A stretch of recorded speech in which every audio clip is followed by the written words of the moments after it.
All right, we are live. Welcome to MI Brews, where we will all sit here and booze it up online in front of y'all and talk about beer. Yeah, speaking of, so today we're talking with one of our good friends, Brandon Edwards. So yeah, we're going to talk about his experience in brewing. He's brought us a couple beers to try out, to discuss, to taste, and we're gonna get drunk on Brandon's beer tonight. So with that being said, I guess we'll bring him in. Welcome, There Brandon. he is. What's up, Brandon? Hey guys, how's it going? It'll get going better once we have this a beer to drink. So before I open the wrong one, I'm opening the one with the S on top, right?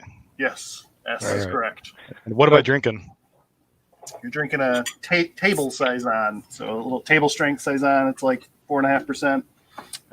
It's mostly Pilsner malt with a little bit of Vienna and some Tettnang and Hallertau Mittelfrüh hops in them, and I think it's got, I forget exactly how much, between 4 and 6 ounces though, and it's the hops don't come through as much as the saison character, but it's still pretty light considering.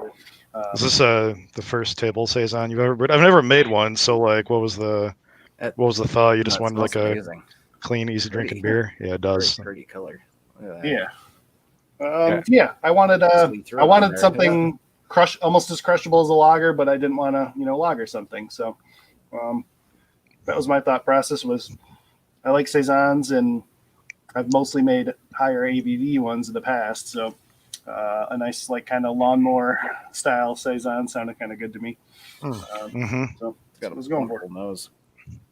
It is. It's really. It almost has like that lager like aroma Yeah. to it. You know what I'm talking about? Like That's really good. maybe not necessarily corn or something, but no, it's good. It's good looking beer. Good carbonation. Yeah. Very clear. Smells great. I think I like. Oh, go ahead. Man, I want to brew this. I was gonna say. I think I like that the saison characters are kind of light in it. It kind of matches it really well. So. Yeah. That's Weist 3711, which is a French saison yeast, so it's not as potent as some of those Belgian ones. I want 2021 to be the year of the like light, clean drinking like beers. I would crush a bunch of these. And tired of getting drunk off of one beer, Brian? Mexican lagers. I've brewed so many New Englands now. It's overwhelming. So tell us about how you brew, Brandon. What's your rig like? What's your setup? All grain extract, brew and bag. All grain. I started out as a brew and a bag brewer, and actually, I've only been brewing a little over 2 years, really. So I brew with all-in-one system now. I have an Anvil Foundry and a Robo Brew, the 65-liter one, so the bigger one. So I like using them both. But, both, yeah. What do you use both for? Like why one over the other? So the Foundry can do 120 or 240 volt. So it's versatile, but I mostly use that one on the 120 inside, like in my basement, if I want to do like overnight mash, or you can like swap off an attachment to like do that, or you have to like actually snip something and change the wiring. Yeah, so like Foundry's Anvil's actual like recommendations are to clip the cord and put a new cord on there, but like I and a lot of folks who follow a popular Facebook forum on that device make like an extension cord plugs in, and it works just fine, and that way you don't have to clip your cord, and it's literally just a switch on the machine to switch it from 120 to 240. So dang, that's really cool. Nice. Yeah. So, both of them have the similar capacity? Nope, the Foundry does up to 10-gallon total capacity. And then the 65 liter, so that's like about 17 gallons. Nice. Okay. Yeah. So wow. That's a big unit. Yeah. How do you lift the grain out of something like that if you do like a big old batch like that? Like that's got to be so heavy. I have a hoist in my garage that I used to use for my brew in a bag, but honestly, I haven't used it with either unit before. I still, even when I use it, even with the 65 liter, I usually just lift it. But I haven't done any full like 10-gallon batches. I've used that for like bigger beers, like bigger 5-gallon beers. That way, I have I can make as big of a grain bill as I want in there and not have to worry about anything. That's more my use for it. So you said you started brewing. Sorry, Brian. You started brewing bag 2 years ago. Yeah, a little right around 2 years ago. Yeah. And then you're already into fucking 2 standalone electric rigs. I'm terrible. You go big. Yeah, no joke, man. Yeah, I mean, I brewed like some extract on the stove, on the stove with some of my old college roommates like 10 plus years ago. But then I always meant to pick it back up, but I never did until about 2 years ago. I do not miss the brewing on the stove inside of an apartment days. Oh, Jason's don't tell Jason that. What? I still prefer brewing on my stove, but not in my apartment, my big kitchen. But yeah, I was actually banned from brewing on the stove in our townhouse because I forgot to turn off the faucet when I was filling up one of my buckets, and made a nice little rainforest in my basement. Oh no! How long was it on for? Whoops. Oh, it was probably somewhere around 10 gallons worth. Oh, yeah, that's pretty good. Yeah, it's just cleaning. Yeah. Oh shoot! At least it was probably Star San at that point, right? Everything just got sanitized, so it's no. all This good. was this was this was the brewing water. This was yeah. No, it was just wet and gross everywhere. When you were talking about grain, I've heard people using a shop vac too, to like shop vac grain out of like the bigger like units and stuff like that. Yeah, that's an idea. That's the lazy man's approach. I can see that. From what I understand, you probably want to have like a dedicated unit or something like that. I can't imagine. I don't know if like it's so sticky. Like I don't know how many people are listening and have like brewed like all grain before, like at all. But I mean the wort, like after you're done mash, everything is just so sticky and gross if you touch it. Yep. I do things a little weird too because even though I have brew in a basket type units, I still use a brew bag with them. Habit / like I don't ever have to worry about getting a stuck mash because I can always lift the bag. Yep. And it's nice for cleanup. Even still, I still prefer cleaning up that way. Do you have one of those brew bags, like the quote unquote like company brew bag? Yes. Okay. I have brewinabag.com brew bags. Yeah. They have like 200 micron and 400 micron, and I love the 400 micron, even though they're like almost double the price. They're super durable. Like I would get micro holes in my 200 micron ones. It'd still work fine. But like you have to try to rip the 400 micron bags, and they're great. Yeah. Right on. Thanks, Drew. No, yeah. I know a lot of people that use those brew bags even when they're brewing in like a normal mash tun or anything like that. Just for the reason you said, it's like almost literally impossible to get like a stuck mash using those. I guess that's pretty cool. Yeah, we did. You were here, Brian, with me when we was it that Saudi that we were trying to brew? I do remember the Saudi. And thankfully, we had put that in a. You say we, but I was not involved with that. Oh, you were there. So we had the Saudi that just kept getting stuck, and Brian and I and Art kept having to lift the bag up and do that, so that we could get some drainage out of it. But man, what a mess. So, Brandon, what attracted you to the all-in-one units? Outside of going like to your standard, I mean, just out of curiosity. I mean, mostly cost effectiveness for doing electric. Like I thought about trying to do there. I like the idea of like some of the bigger brands, even though I mean Anvil's not a small brand since it's owned like a subsidiary or cousin to Blickman, but I like just the ease of getting in there.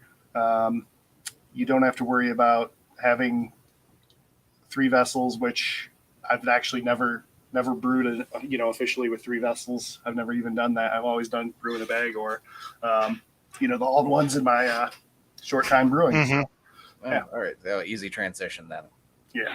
Do you do it like in your garage or inside? Like, is there like a steam issue or anything like that? Or I do. So if I use the big system, since I don't even have a 240 plug inside, I do that one in the garage always. And then the foundry, I primarily use that now, my 10-gallon system, like in the basement.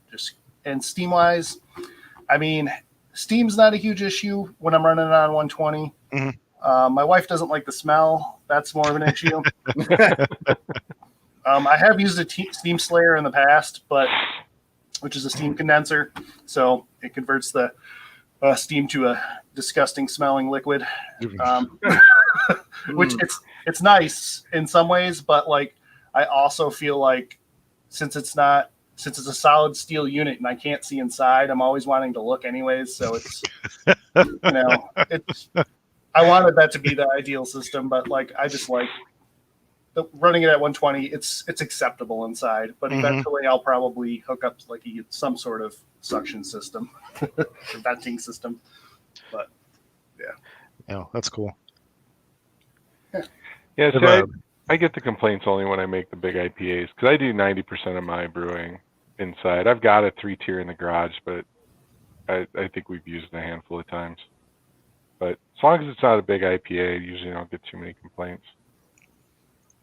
Yeah, my wife will complain a little bit, but like she puts up with it because I put up with her hobbies. She puts up with mine. I always go back to it's my kitchen. I do all the cooking, so as long as you don't let the wort boil over, that is like the worst smell. Yeah. Just burning nasty sugar water. Yeah, I've done that once or twice in the garage when I used to do propane, but I mostly use firm cap now, and honestly, I've never even come close to boiling over since I started doing that. Yeah, firm cap is super sweet. I've started using that quite a bit in the last, I want to say probably just year. And I use it mostly just during boils. I usually don't really care about fermentation. Like I'll use a blow off too if I like. I'm familiar with most of the yeast that I use these days. Well, I'll use a blow off if it's going to be one that I think is going to erupt a bit. Tartan, like a Scottish yeast, just like goes absolutely like bonkers for me usually. So always with those, but yeah, I haven't. I used it in fermentation when I first started using it, but I'll put it in like just before I get to a boil, and I never have any overflow issues. And then I think you use some of the same fermenters that I do too. I use mostly the 7.98 gallon ones with about 5.5 in there. So it's once in a while the Krausen will get right near the top, but rarely does it get over. So speaking of that, you're temp controlling your fermentations then? Like how do you do that? Yeah, I have a little like 5 cubic foot freezer that I use. So I can only fit one vessel in there. So I'll use that. But admittedly, like I use I try to find yeast that I can use without it if necessary. But occasionally you're going to use something that like the Saison. Yep, I like that. Or like even if I'm going to use something like USO5 or some sort of Chico strain, something that I know isn't going to cause any problems if I go like 72 or something internal temperature. I'm not going to have an issue with it. Yeah, right on. So my basement's usually around 64, so works out okay. I think I've read that it's something like for every and granted a colder temperature is going to fight it back too, but roughly for every like 1 Plato drop you have in terms of like your gravity during fermentation, it'll produce something like a 0.5 degree Fahrenheit of like exothermic heat. So but it's like it's kind of hard to calculate like what your temperature is going to get to because like you said your basement's 64 degrees, so it's going to like try to like keep that kind of cool too. Yeah, I use Saison yeast for like ciders and stuff like that.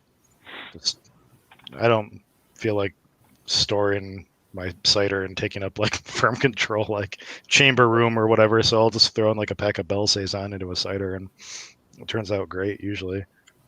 Right on. You keg? Yep, I keg.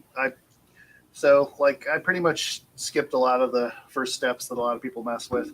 I bottled like maybe some smaller batches when I first started, and then pretty quick I started with mead actually.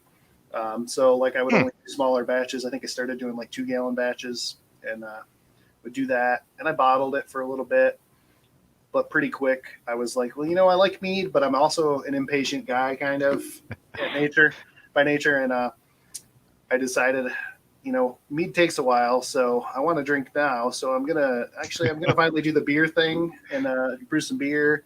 And as soon as I started that, I was like, man, now I need a keg because then I can just transfer it there, carve it up, and I'm good.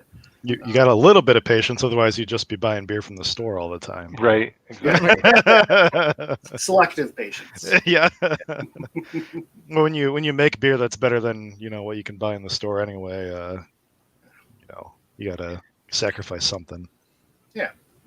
Buying stuff in the store is research. You're finding some new stuff to try out. Like, oh yeah, I've heard of this style. I've never really tried it. Let's give that a shot. All the time.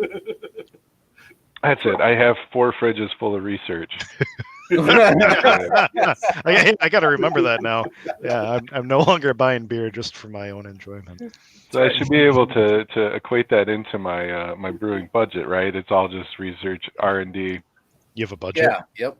No, I just keep rough track of what I spend. How's your saison doing? I'm like crushing mine. Yeah, no, getting close to. So the next one's going to be, is it the Calypso IPA? Calypso IPA. Yeah. That was the third one. I was trying to tell Shayna earlier today what we were going to be drinking, and I couldn't remember what that third one was. Yeah. So Calypso, is that primarily a bittering hop, or is that the only hop that's in this beer, or? That is the only hop in there. I didn't use anything else to bitter, and I think it's only really maybe 3 to 4 ounces tops, not a ton. And it's an extract beer, which that was my first full extract beer since I started rebrewing again, and that was kind of a hey, let's have a lazy brew day, and I've got some Golden Light dry malt extract, and I think I threw in 3/4 of a pound of Crystal 60, and it's I bought these Calypso hops almost a year ago. Let's use them. There you go. I've had conversations with you in the past about hoarding hops, so I understand what your freezer probably looks like. What is the? I'm reading the description for Calypso here. Calypso features crisp, fruity aromas and flavors that exhibit elements of apple, pear, and stone fruit, brightened with hints of lime citrus. Marvelously complex. Marvelously. Marvelously. Wow. I'm stoked now. Yeah. Understated, earthy tea-like note potentially too. So, no, I've never. I don't think I've ever brewed with Calypso. I've brewed with Callista. Oh, is that what I see? I thought it was with that The tropical boatyard one? No, the one that you brewed for Reddit a while back that had to use 3 C's, three hops that started with a C. Or is that the same one? That was for boatyard. Oh, was that? Oh, Mhm. okay. I did use Comet for that, I think. I used Comet, Callista, and Cashmere, I think. Nice. Because I knew everybody else was going to use Columbus, Citra, Chinook, all the staples. And I'm like, I want to find something weird. And you won. I know. I took second. That's right. Drew won. Drew won. Drew won with a two-hearted clone. Yeah. Asshole. And he wasn't even there. I had to show up to the event for him. And I went up and I claimed my second place prize and sat back down, and then Drew wasn't there, so I went up and just claimed his too. And then I had to talk about his beer while holding his medal. Be like, it's too hard. I was like, this is a two-hearted clone, and I sat back down. Yeah, no, I wasn't that bad. Go down the street and have a real one. Oh no. That was the first beer award I ever won, I think. And it might have been Drew's second, because I think he took a medal the year before at the Michigan Homebrew Festival. I think I remember you bringing back a bunch of prizes for him. Did I? So he medaled in something. I remember I muled back some, the first couple of years I went, I muled back for people. I don't remember who though. I know I muled back for some Cloud people too, but yeah, I think it was some hops and a little 4-ounce thing of PBW and maybe some other stuff. But, yeah. Speaking of, no homebrew fest this year. Moment of silence for that. Pour one out into my mouth. Going out. Yeah. Yeah. Yeah, pop open that Calypso. Yep. So I just lost it. I had one for you.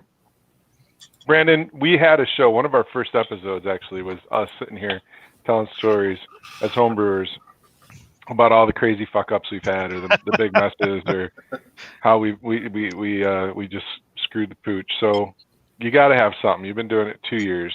What's your standout moment? When has your wife yelled at you the most? Right. I mean, she didn't even yell at me because like it was more. So my biggest one was when I was still doing brew in a bag, and I had my was doing a really big, I think a barley wine, and I was pulling the grains out. And when I did brew in a bag, I did set myself up a little bit of a hoist, but it was just one pulley, and I had a boat tie off on the wall, so nothing like. I still had to lift the weight. I didn't use multiple pulleys like a smart person. Right. So, anyways, so I pull it up, get it tied off, and it's pretty heavy when you're trying to break the surface tension of that water. Yeah, sure. You got 20 plus pounds of grain in there. So I'm pulling it up. I got it up just fine, tied it off, and I go to get ready to let it drain a little bit. And I turn my back for a second, and all of a sudden, boom, the bag came falling down because the original knot that I had in there it was just kind of like oh no. I mean, I'm not a knot tire. It probably has a correct name for it, but it was a crappy knot. And, I just try to do a knot that would keep itself taut rather than just tying a bunch of knots. And yeah, it just gave loose, and, that big old bag came crashing down. Thankfully it fell right into the pot, but it splashed, 150 something degree wort all over. Yeah. Thankfully the bag stopped most of it. But so I figured I maybe lost half a gallon at most, which wasn't bad. At least it wasn't like boiling or something. Oh man. Yes. So that was the worst. So that's really not too bad, but it did splatter, wort on the ceiling and on the garage door and on the walls a little bit. So, and around it a little bit. Nice. So that's as bad as I got, I think. Yeah, I mean, there was no mopping the major ceiling. property damage or bodily injury, so. That's right. So, otherwise, no minor burns, but yeah, the thing's dark. I point out the extract part of it there. It's clear though. It does come out. Yeah, that's what I was looking at. It's clear. It's got a good color. I actually I do the same thing. I think my go-to flagship IPA that I brew is pretty similar in color, a little ambery. It's definitely like a Midwest IPA. The malt's there, the bitterness is there. When going back to, I got to open up that Calypso description again because I don't know what I'm tasting right now. I was just gonna say I'm not getting. I remember something about marvelous and citrus and stone marvelously complex. Yeah. Okay. Crisp, fruity aromas, flavors that exhibit elements of apple, pear, and stone fruit, lime, citrus. Yeah, I don't know. So I get the lime citrus for sure. All right, 1 second. I'm gonna pour myself some. I gotta enjoy it too. I do get the lime citrus. You go get yourself one. Yeah, I do get lime out of it. I get major lime. I don't think I get any of that. The first stone fruit, pear. I might be able to see stone fruit. But when he comes back, we'll have to find out what the addition times were, because if this is all early addition, then I think that's all you're going to get is that lime. But yeah, man, it's another one of those beers that or another one of those hops that I gotta start playing with. So when did you hop this? Is it all early, all bittering aroma, or it's any flavor aroma? Actually, I guess that's the nice thing about sitting here at the computer is that I can actually pull it right up to tell you for sure. I know there's no dry hop in that one, actually. Yeah. All right. So, yeah, this one really wasn't super hoppy, which I think it got extra bitterness from the extract volume, when I did it, I'm guessing is why it's more bitter than I expected, because I only did they're 13% alpha acid, and I did half an ounce at 30, half an ounce at 15, and then about 2.5 ounces at 1 minute, just at flame out, basically. Wow. All right. So I get lime, just lime. yeah, I mostly that's kind of what I get too. Very citrusy, green citrusy, limey. I mean, it's a tasty IPA. You brew clean beer for brewing for 2 years. It's kind of annoying. So cheers. I know, a man of massive talent. I mean, I hide my beer that I don't, if I don't enjoy it, or I thought about giving you guys one of my beers that I actually have sitting in my fermenter that I'm not happy with. It had a fermentation issue, so I was going to give it to you, but I was like, I don't know. I'm already giving you guys 3 beers. I don't need to give you a 4th one for now. Give it to us for a club thing. We don't need to. Yeah. I'll probably save some. Talk about it. Yeah. I was gonna say, man, what you gotta get feedback, and competitions are off, so you just have these 3 assholes to tear your shit apart. So I mean, I'm pretty sure I just had a bad pack of yeast because it was one that fell to the bottom of my freezer and sat down like inside my it fell to the bottom of the freezer, so it probably got like frozen several times or something, even though my keezer only is set at like 38 or 40 Fahrenheit, but sitting right on the bottom, it probably got colder than that, is what I figured. And I was like, man, I should have just pitched 2 and not use that one, but it was just it's just like, and I used a brand new hop. To me, it was a Barbarouge French hop. So it was like, man, I got to rebuy it, darn it. Yeah. If I want to try it again. So, yeah. But what's really annoying about it is it is crystal clear after just sitting after cold crashing it for a week. It is so perfect looking, but it doesn't taste the part. what tastes off? Like what does it taste like? It's definitely a fermentation issue. Like it smelled kind of sulfury at first, but I gave it a couple extra days to just condition afterwards, and the sulfur went away, but there's still like I can't quite describe it right, but it's not right anyways. You can tell it's like, it looks great, it's kind of pleasant, and then you get some pleasant hop character, but there's just something in between there that just doesn't. So I missed it, and it's partially because I'm already catching a buzz. But what was the base style you were going for? For the bad beer? Yeah. Like usually, yeah. So if I'm trying a new hop to me, or like a hop that I have, I've never done alone, I just do like an APA. Yeah. So okay. And is it still in the fermenter? Yep. I mean, it's in. So I actually recently bought a Firmzilla All Rounder. So yeah. So if it's just a boring blend or something wrong, if there's something that's not completely noticeably off about it, it is fruit season, man. Go pick up 10 pounds of cherries. Yeah, there you go. That's true. And, if it's still in the fermenter, rack that on cherries or blueberries, or I don't know, do something funky with it rather than waste 5 gallons of beer or 10 gallons on 10 gallons, right? Or oh, it is fine. You spend like $25-$30 on fruit, and it's still a terrible beer. So it's like, is it there? That's what I'm saying. If it's not like overly offensive, if it's just like, oh, it's true. It's just boring, or it's something came off a little weird. But you sit on fruit for a month, and more fruit, more sugar, and more hops fixes like probably 90% of the beers that big breweries are going to dump anyway, right? So it's the same thing.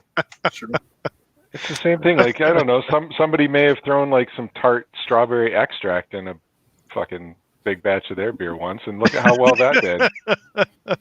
So it's a possibility. No, honestly, I probably won't, but I'll think about it. I'll contemplate it. So to step back, like real quick, APA is American Pale Ale, right? Correct. Okay. I was just informed that we have for sure some people that aren't necessarily brewers watching. So I figured maybe. I was gonna say normally we do a really good job of trying to educate, and Brian is always like the info police. But I don't want to like interrupt people either. So now again, I'm catching my buzz. We'll get there. We have fun science time with Professor Brian Stevens just about every show. So we'll get there at some point.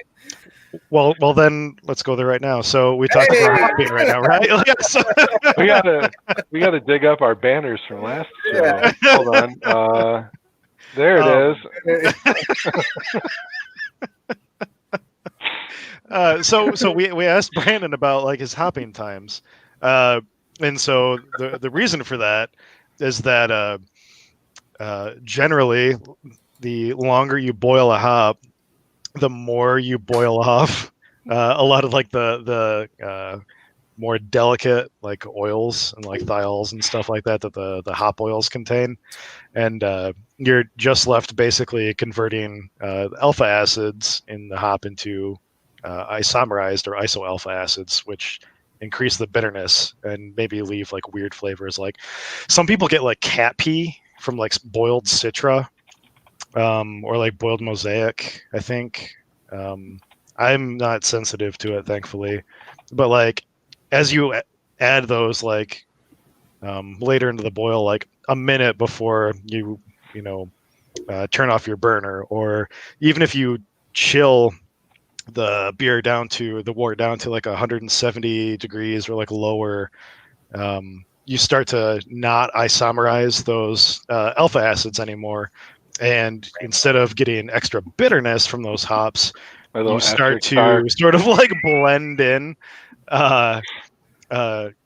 those delicate like oils, and you start to get like the fun flavors that some of the hops like can add. So that's like there's a bunch of like cheater hops out there, is like what people call them, like the Citras, the Galaxies, the Sabros, Mosaics, Amarillos, like all of those.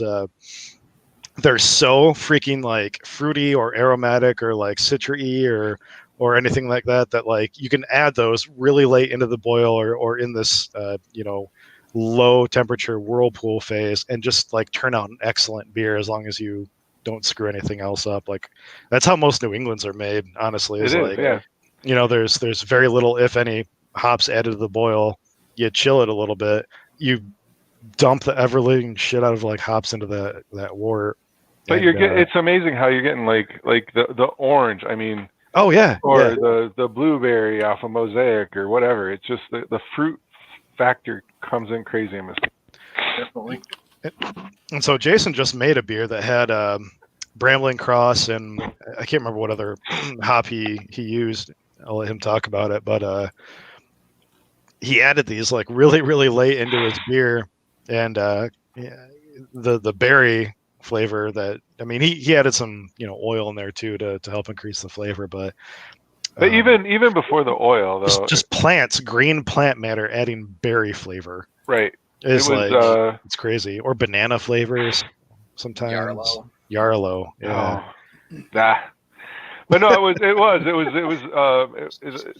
there's only 4 drops of that fruit oil, and I know it's very concentrated, but 4 drops in a 5-gallon keg. But even before that, like I know you tried your orange one before you put the orange oil in, and it's super fruity, right? Mm-hmm. Super citrusy that you're getting out of these quote unquote cheater hops. But it's the same thing. We've had that conversation a few weeks ago where I threw Brambling Cross in a Pilsner because, I'm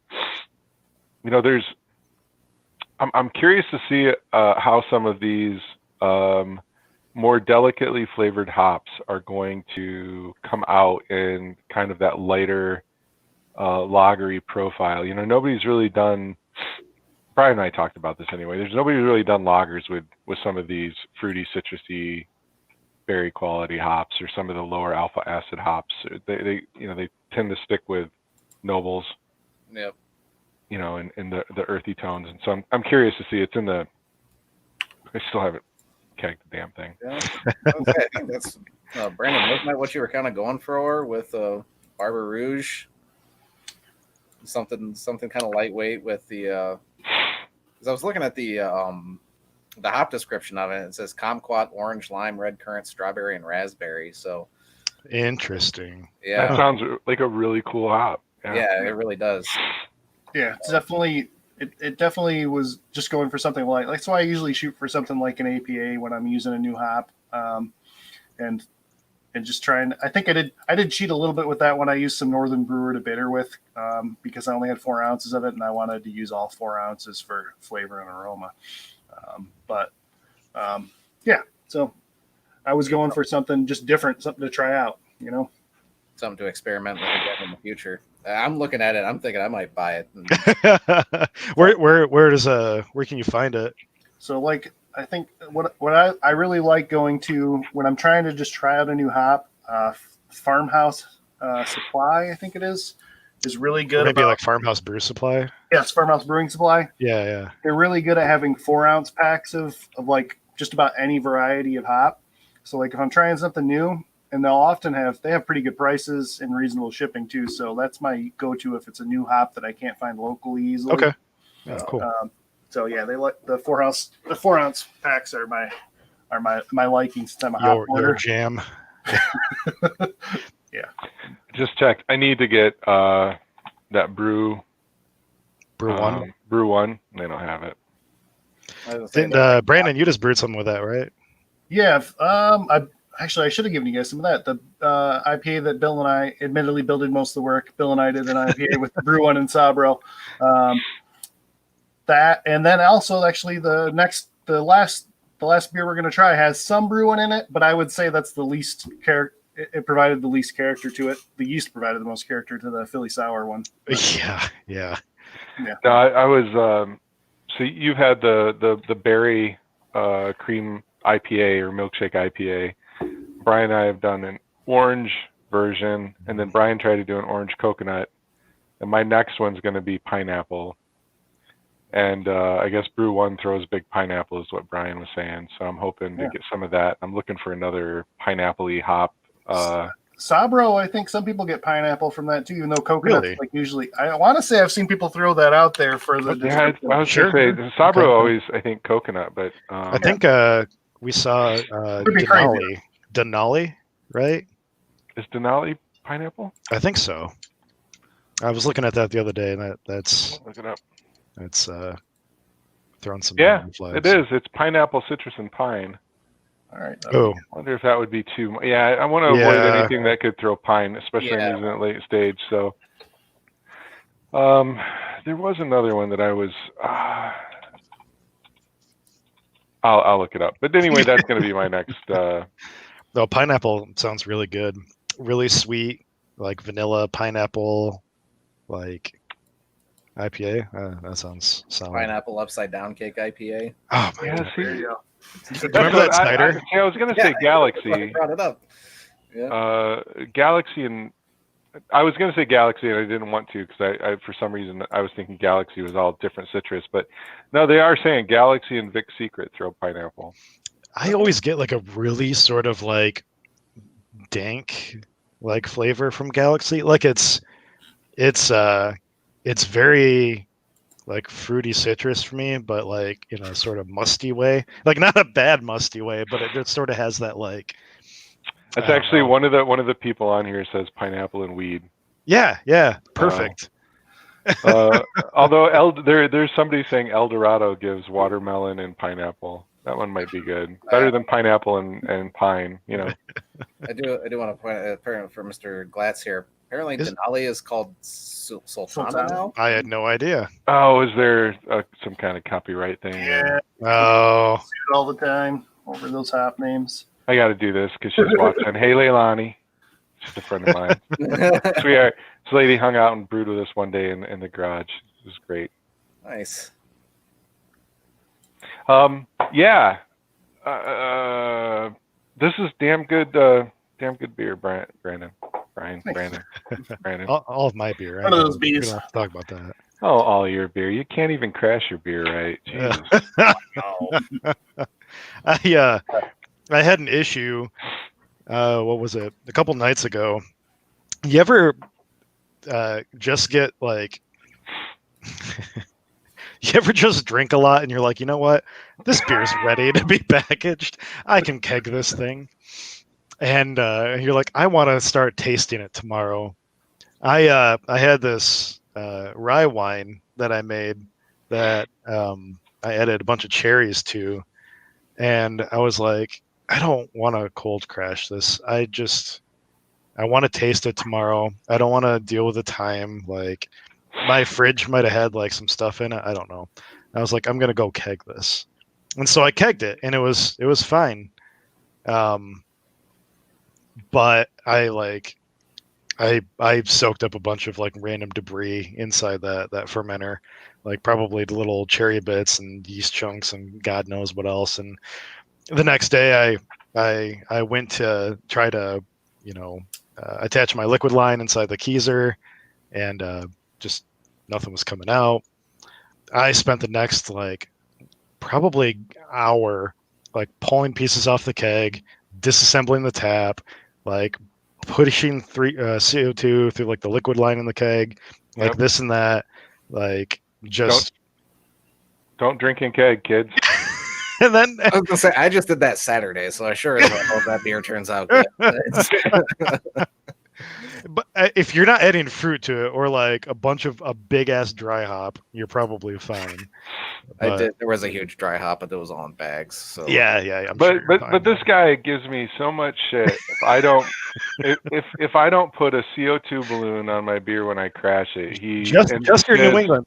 I have a sapphire hopped like lager sitting downstairs, cold crash that I'm Yep. gonna keg tomorrow. He just tears my shit apart relentlessly, and then to I'm find trying out to give you he didn't. You don't need to get me to brew better beer. I already brew better beer than you.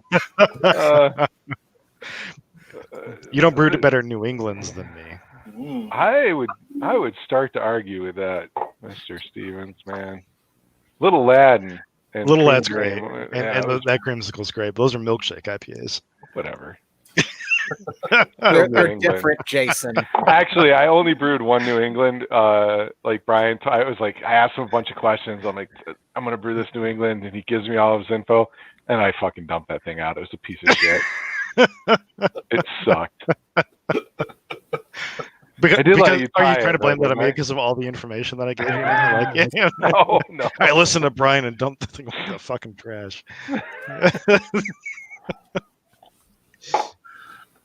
Shots fired. That's No, right. we both brew excellent beer. It's fun. We do. He's a damn good brewer. This is a damn good beer. Dude, I know. Brian drinking time. I'm almost done with it. Yeah. Mondays are always fun. I'll end a Monday and just right. Wait, how did the show go? So Brandon, have you done any like big brews yet, or brewed with other people much? No, other than like a couple times now, I've went over to Matt's, but yeah, and Bill, I brewed with Bill once, but otherwise, no, I've been mostly a solo brewer. Really? Yeah. So I was hoping where I was going with this is that you're a relatively new brewer. If you had seen, kind of what other people do versus what you do, or if you have anything that you think you do better, or a trick or a tip, or because you are brewing fine damn beer. So I was just looking to glean any extra information on what you do special in your process. Especially because you brew electric, and like I don't think either of us do. I don't know. I don't think I mean, outside of, I know a couple other guys in the club, like Adam has recently done an electric rig, but I really don't know many people that do pure electric setups. And I haven't talked to Adam because of COVID. I haven't seen Adam since he's put his in. Mm-hmm. Yeah. I mean, special, I don't know about that. I mean, I try to stay on top of new things, and I like trying new things too. So like, I'm usually on top of new yeast coming out and trying them out, or like, I like trying new things and reading new ideas. Like I especially like reading. I like to hop around though, so I'm not one to sit down and read a book front to cover ever. I'll be honest about that. So I'm more of an internet reader.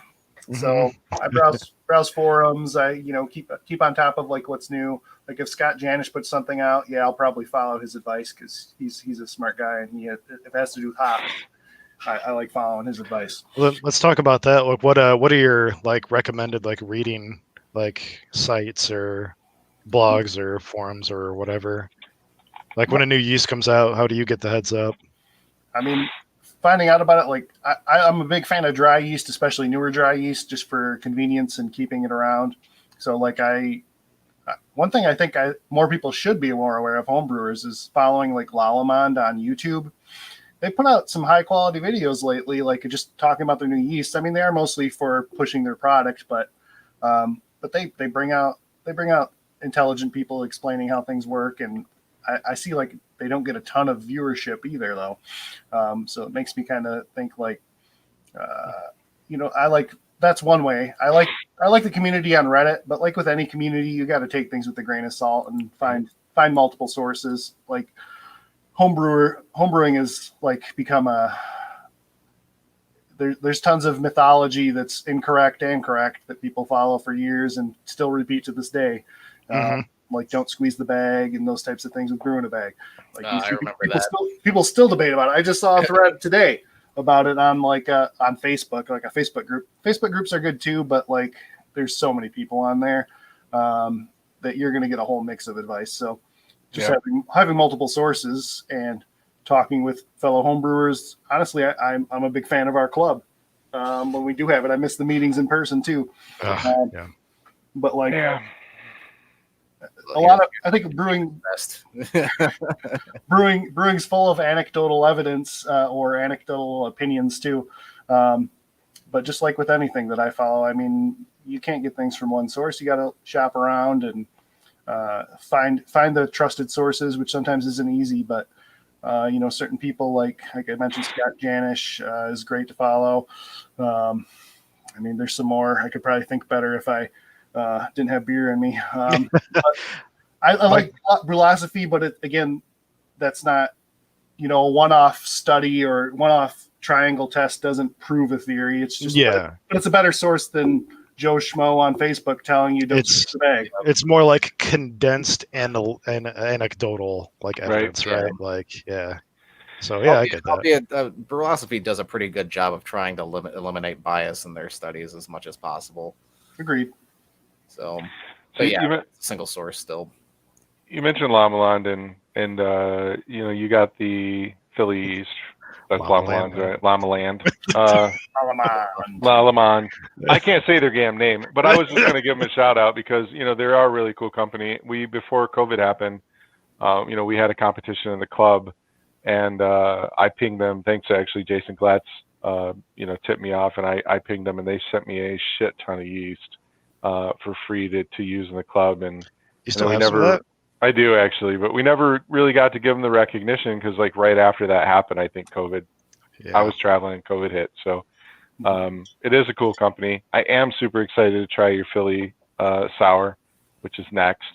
But yeah, check them out. They're an awesome company. They support homebrewers, homebrew clubs. The lady I dealt with said that anytime we had a competition, they'd send us stuff for awesome. or a club activity. That's awesome. Heck yeah. I think a Philly sour, Philly IPA is going to be my next brew. Yeah, picked up some of the yeast, so I'm excited. I tried Brian's. I'm excited to try Brandon's. So far, I've had one other commercial example of a sour IPA, and I'm kind of enjoying it, to be honest. I like the sour IPA idea in general. I had a really good one a few weeks ago in Buffalo, and I don't know what yeast they used. But no, I need to, Ryan, you need to bottle me some of that up before it's gone. I'll get you some. So, Brandon, do you want to talk about what Philly sour is? Yeah, sure. It's oh man, I'm gonna slaughter Lancia. I think it's Lachancia or something. Lachancia, that is correct. Yeah. That is correct. I always want to mess it up, but yes, it is a novel. People should be familiar with that term because of the coronavirus. A novel species of Lancia. The only other version species, there's Lancia thermotolerans that people have used in sours for a number of years, but it's a new strain kind of Lanacia, or you get the idea. Lachancia. There we go. But it was found by the University of Sciences in Philly, around 5 years ago, in a graveyard in Philly, on a dogwood tree, from my memory, from their nice stuff. So that's cool. I remember that part because that's also makes it cool too. But yeah, it's a unique yeast in that. Well, one, it's not Saccharomyces cerevisiae. I'll screw up all that stuff. Cerevisiae. And That's one thing. Brian's saying this shit wrong too, I Brandon. probably am. Absolutely. Yeah. He's a better job than me. But It's also, the difference of saying it with confidence. most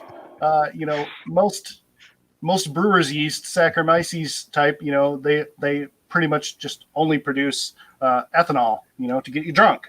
Whereas Philly sour yeast produces lactic acid and then switches over to producing ethanol. So it sours the beer first and then starts producing alcohol. So that's a unique character. Mostly you have to use like lactic acid bacteria, or some other method before you add regular yeast or so it's a unique new thing, and it just became available to the public in the last month or so. So it's really cool. The idea is you can skip a step kind of if you're a home brewer or even not a home brewer. So it's a good new product and kind of simplifies things. And like my beer that you're trying there, even though I was aiming for like kind of a sour New England IPA, it's sour is the most prominent thing. Some of the hops do come out, but like I have, considering how many hops I put in there, darn it. That definitely gets the hop on the nose. Like it, I'm interested to know what you put in it. Yeah, so I'll go through that. It's so I used kind of on the hot side. I used about an ounce of Centennial at 30 minutes, an ounce at 10 minutes. Then I used did a hop stand with 2 ounces of Brew One. And dry hopped with Brew One. So I tried to mute. dry My damn headset didn't mute. I apologize for that. Woo. Oh, it's great. All right. And I dry hopped with 2 ounces of Brew One also, an ounce of Laurel Cryo hops, and an ounce of Sabro Cryo hops. So, but darn it, that yeast character. That yeast character won out. I feel like there's some a lot of those hops are supposed to have pineapple in them, right? Brew One's definitely supposed to be fruity, is the general description. Anyways, Laurel is supposed to be like a lemony citrus, Yeah, and then Sabro, usually coconut or tropical stone fruit. So yeah. So like, given all that, I was expecting, it is kind of like to me, it's like a sour peach ish, but don't go off my taste buds as a measure, because I've abused my taste buds over the years. Oh, this is very pleasant. So I think I need to, after COVID, after the end of the year, maybe we need to reach out to him and be like, we want to do a Philly sour comp. Definitely. You're on mute. Ha. See, I can't mute when I want to. And oh man, damn, that is good. No, Shanna came into. Hold on 1 second. I am going to be right back. I need to get some. You gonna go pour some? Yeah, go pour one. All right. Yeah, man, I hit the mute button and it popped off mute immediately. Yeah, it's doing it like every time I hit it. Oh, that's great. Awesome. Didn't you just get that headset? What's that? So didn't you just get that headset too? No, this is one I've been using for a while, but it's good to know now. I won't go pee with the headset on. I will say Brandon's is like far. Not that mine's bitter. Jordan, you've had it. Yeah. But like, it has like zero bitterness, whereas mine has like only like the slightest bit.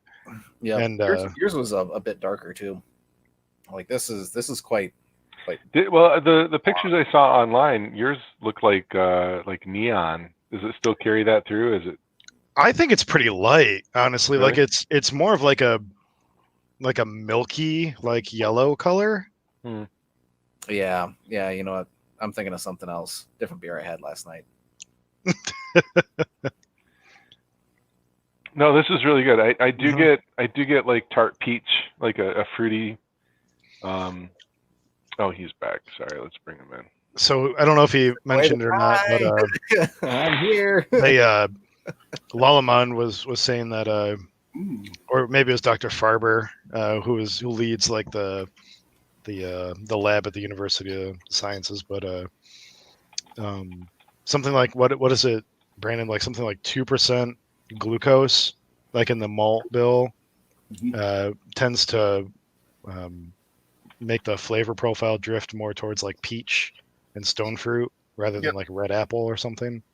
Yeah, so as a home brewer, dextrose is the easiest way to get glucose in there. Corn sugar. Okay. Yep. And then, but also from watching like that most recent presentation that we saw, some of the home brewers that they talked to afterwards were talking about using, just table sugar too, and getting some nice characters too. I think they mostly focused on the dextrose, but they were kind of surmising or assuming that you'd get some good extra character from using any simple sugar. So any monosaccharide sugar. What type of Brian, did you have something that was Nope, on nope. that vein? Nope, keep going. I'm kind of going on to something else.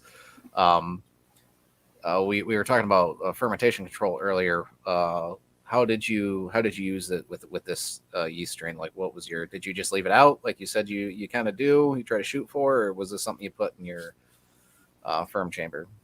I didn't put it in my firm chamber, but I did hook my fermentation wrap on it. So like this yeast is great for not having temperature control. Actually, it likes like 68 to 78 Fahrenheit is its and closer to that topper range too. Is you'll get, at least from the anecdotal evidence from the U of Sciences or Dr. Farber, was that the higher end of that range produced the most enjoyable characters, but it's great for not having temperature control. I think I had it set at, I had my like little wrap at 74 Fahrenheit, and I have a tilt, but I didn't have it in that. So, it was at an ambient temperature around 74, and it probably stayed near there because I had the probe on there, so it would turn off when it got to 74, and it was 74-ish during the process. Perfect. Yeah, I'll have to try to like ferment it a little warmer next time. Yeah, that's great. Yeah, and it's not like there's not a whole lot of bitterness to it with all the hops that you put in there. What was your first addition? Did you say 30? Yeah, an ounce of Centennial. So like my software here says around 42 IBU. So nothing too crazy. Yeah, that's quite pleasant. I think you might have been getting the beer, but like yours is not that mine's bitter, but yours has like no bitterness at all. Like, did you do like any boil additions? I can't remember if you said that or not. 30-minute. Yeah, like, really? Talk about that. Yeah, a 30-minute addition and a 10-minute addition. Like, yeah, like I'm surprised that I do use like I think for this specifically, I use like my stainless steel filter. I always filter my hops just because I'm with the electric units and stuff. I don't like clogging stuff up. That makes a lot of sense. Do those? I guess we didn't even talk about that. Do those have pumps built in usually to like circulate wort and stuff? Like how? My RoboBrew does. My Anvil Foundry, I have an external pump, but honestly, because I'm a lazy brewer at heart, I don't recirculate. I do full volume. No sparge. I simplify my process a lot. Full volume, no sparge. That's another reason I use electric. I'm a lazy brewer. Like, wow, that is interesting. Then I mean that's different than I think anybody else that I know. Full volume, no sparge. And I use a damn bag in my mesh unit. So like I do things that make. I get that, but the full volume, no sparge. So that's why you have a bigger rig. So you're still doing like a 5-gallon batch. Yep. I squeeze the shit out of my bag if I feel like it, but not any more than I need to. With my big unit, I usually don't squeeze it at all. I'll just let it drip. But you're gonna get those tannins, man. Yeah. What's your efficiency? And I asked this with the preface of saying efficiency. There's a bunch of different types, but like basically efficiency in brewing is extracting all the available sugars that grains should potentially have available. So mash efficiency is the most important one to me. Yeah. I don't give a shit about brew house. I'll waste some water. I'll boil it off. Yep. What do you think your efficiency is with this? Like normal, I think like batch sparge or efficiency is somewhere like 72% probably.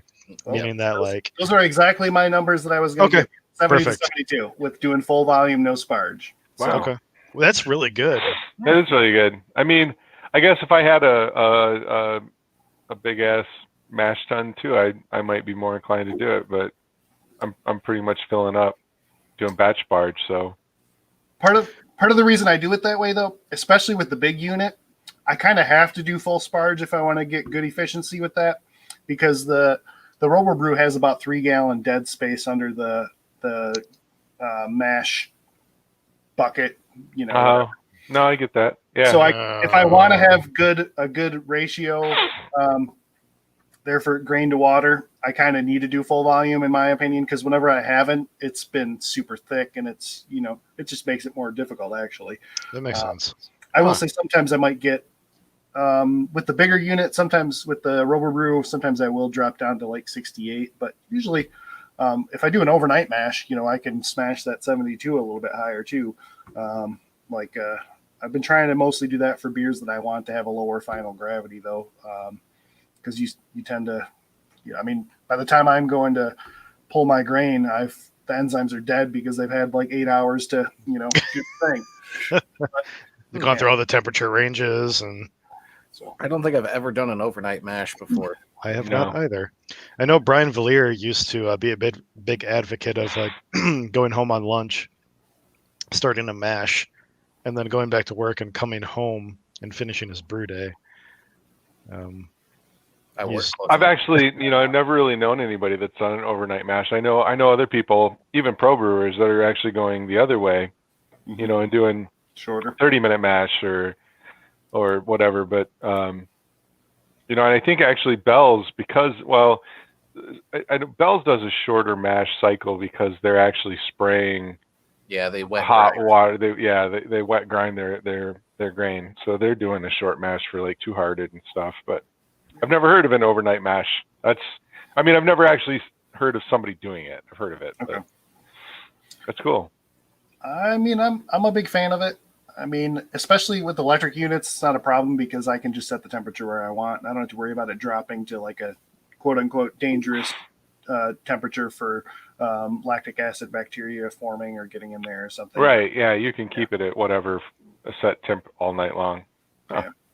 I guess I'd try it if I didn't, but mine is my temperature controller's gas, and I don't want to let gas run in my garage all night. But yeah, it's interesting.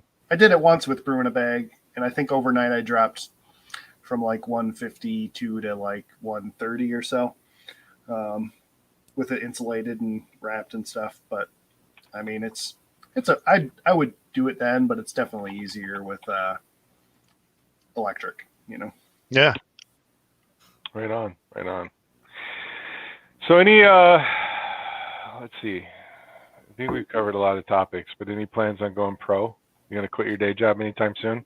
You've been doing this 2 years and you're smashing it. I've always been one to say I keep my hobbies and my work separate. So like I growing up and like even kind of on the side, but less so nowadays. I'm a computer nerd at heart. So like I never went into computers just because that was my fun. And even though I kind of wanted to, I probably should have in some ways, but like I've always kept my hobbies and my work separate. Yeah, Brian did that though, and he's not very good at it. So go for it.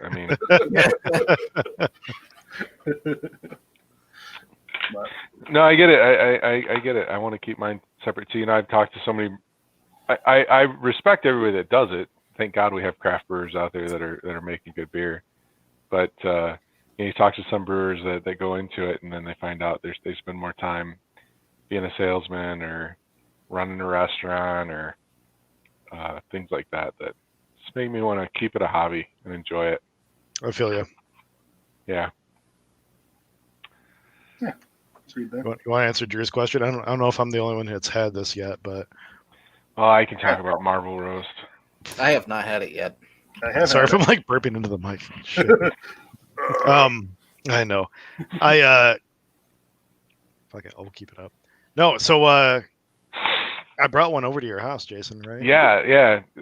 So I was telling Brian, my favorite beer in the world is called Naughty Sauce by this brewery in California, Orange, California, Noble Ale Works.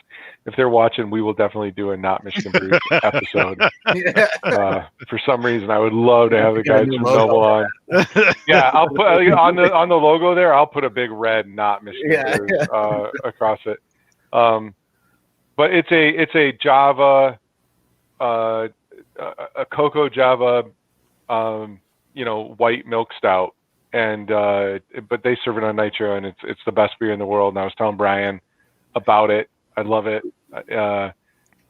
And then he shows up at my house with Marvel Roast, and I'm like, and that's what it is. I don't know. I'm saying it wrong. It's no, you're saying it right. Java cocoa milk stout, right? It's it's basically a coffee blonde with vanilla and cacao nibs. Right. Yeah. So he brings me Marvel Roast, and of course it's bottled, so it's CO2, it's Founders, so it's a traditionally carbonated beer. But I think we actually talked about this beer on an episode a month ago or something. We may have talked about it twice. Yeah. It's favorite topics. It's Naughty Sauce without being on nitro, so it's super good. I mean, it's sweet, but I don't think it's cloyingly sweet. It's definitely got a good balance of coffee and chocolate creaminess. It's a golden stout, so it's got a nice light color. It's not a dark stout. So Drew, I think it's fucking amazing. I think it's a one and done for me for a night, probably. Oh yeah. So I will say, being in California, drinking on nitro, which nitro just slides down, right? It's like sure, you just pound nitro because it just goes right in. But having it not on nitro, I would say one and done. It's a sweet beer. It's too much. But I can't think of what it was called. But when I was at Shakespeare's on Saturday, yes, catching the COVID. No. Yeah, pretty much. Hey, my wife and I haven't been out for a while. We needed to go out, but they had a white stout there because the previous week they had their birthday, year birthday party, what have you. So they had a lot of their beers on tap that were special from that weekend. I was like, oh, I remember thinking, I was like, Naughty Sauce. This is a white stout. I had Jason in the back of my head, and I was like, you know what? I'm gonna try it. If it's what I'm thinking of, it came out like milky. It looked kind of weird. It was really bitter. Yeah. Do you remember whose it was? I don't. I can't recall because it was kind of lackluster. I don't know, but and lactose. Yeah. Drew said they got too much lactose and too much sweetness, and I can get that. It's a sweet beer. I'm not a fan of pastry stouts, and it's damn close. For being like a blonde ale. Yeah. Yeah. I will still say, Naughty Sauce is superior, but it just brings back the memories. I'm used to going to California once a month. I haven't been in 5 months. Marvel Roast was right on.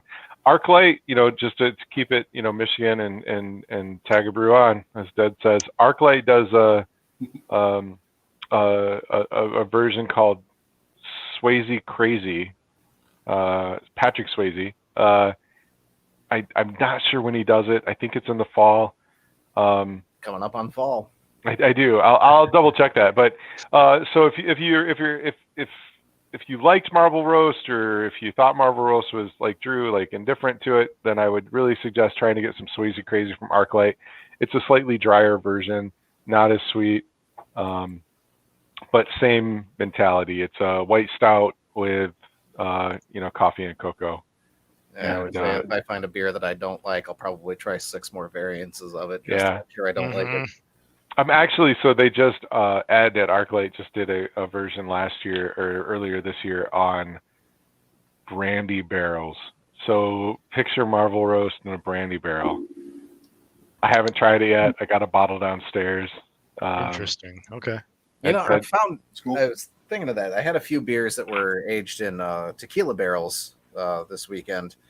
And I'm not a tequila fan by any means, but most of the beers that I find in tequila barrels are delicious. It's the same thing with brandy barrels. Yeah.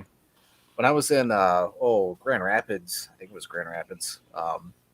Memory's hazy, but I had a Merlot barrel aged stout, and that was absolutely amazing too. So like all these alternative barrels that you're starting to see come around outside of just bourbon barrel. Yeah, no, I love like I love the wine barrel beers. God damn it, there's somebody, I can't remember who, a few years ago did a bunch of variations of the same stout, and it was Scotch, brandy, bourbon, I think tequila. In Michigan? For some reason, I'm drawing a complete blank. My brother-in-law brought over like the brandy and the Scotch, and we shared it. And I had the bourbon at a friend's house. I can't remember. All I want to say is Goose Island, and it was not Bourbon County. I think I know what you're talking about. I think I've had this. Yeah, it's not Bourbon County, but I'm pretty sure you're But right. there was somebody that did. Like, but just to reinforce what Jordan's saying, I like the different barrels. It's really cool. Yeah. And then for you hot sauce enthusiasts that are in Kalamazoo, hot sauce enthusiasts, Heatness just did a Cabernet hot sauce that I got in the mail. Ooh. That is fucking amazing. Speaking of, go ahead, keep going. Cabernet and Reaper. Yeah, that leads into. I actually have Reapers growing. I'm so excited. Oh, Oh my god, we're getting off topic here, but yeah. no, Brandon. Oh, we'll bring it back on topic because the topic's Brandon, and Brandon bought us Reaper peanuts. Do you have them? I just got them today. Oh my god! It's backwards, but the two there. We're gonna go and eat Ugh, Reaper peanuts with Brandon. That's gonna be fucking amazing, it's gonna be terrible, dude. but- You got him. You got to set a date. Pick a date. We'll be there. God damn it! I can't wait. You can stream that live. That'd be fine. I We might will. as well, right? I've already puked on YouTube once or Facebook. I was there for that. Yeah, Yeah, expect to puke again. I'm From the sound of it. excited. Brandon, are you a pastry stout dude? I've never made one, and I've maybe had one or two, so I'm okay with sweet. I also got this hot sauce from them too. I haven't had it before. It's Carolina Reaper pineapple mango. Sounds fantastic. Amazing. So sounds pretty good. But yeah, pastry stouts. That's one of those things I haven't done, but I am a fan of the Marvel roast. Like, I'll agree with the one and done. I mean, it's 8% plus, like, it's pretty sweet. So like one, and I'm good from there. I also found there's actually a pound of lactose in this sour, which I don't. Oh, okay. Yeah, It doesn't come off like No, that. not at I know. all. I was surprised too after I had it too. For a Like, whole pound. That's there's a freaking pound of lactose in this It's thing. got a very nice crisp finish. So I'm What was your wondering- final gravity? Yeah, I got lazy and didn't do that. So Okay, no. somewhere. it feels pretty dry considering it has a pound of lactose That's in kind of why I was asking. Yeah. it. So Between 1010 and 1050, somewhere in there. somewhere in there, So I mean, it's if it fermented fully and there was no lactic acid production, it'd be around 6.7%. So it's probably a little over 6, I would guess, 6ish. It's damn fair. good. So We're running out of homebrew. What did you just crack, Brian? Dude, so about